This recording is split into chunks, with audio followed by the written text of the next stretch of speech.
باوقار قومیں تاریخ کی روشنی میں اپنے مستقبل کا تعین کرتی ہیں۔ علامہ اقبال انٹرنیشنل ایئرپورٹ لاہور کے قریب 2017 میں بننے والا آرمی میوزیم بھی ہزاروں سال پر محیط اس خطے کی تاریخ کو زندہ رکھنے اور نئی نسل کو ان ادوار سے روشناس کروانے کی ایک کامیاب کوشش ہے۔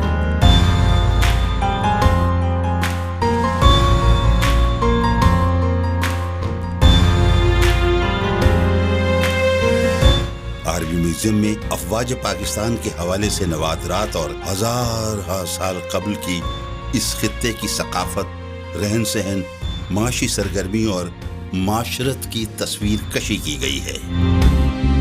میوزیم کے احاطے میں داخل ہوتے ہی شروع میں انڈین آرمی سے چھینے گئے ٹینکس نظر آتے ہیں جو پاکستان آرمی کی عظمت کی دلیل ہیں۔ اس کے ساتھ نشان حیدر کے حامل پائلٹ راشد منہاج شہید کے طیارے کا ماڈل ہے جنہوں نے وطن عزیز پر جان قربان کر کے دشمن کے ارادے ناکام بنا دیے اور تاریخ میں امر ہو گئے۔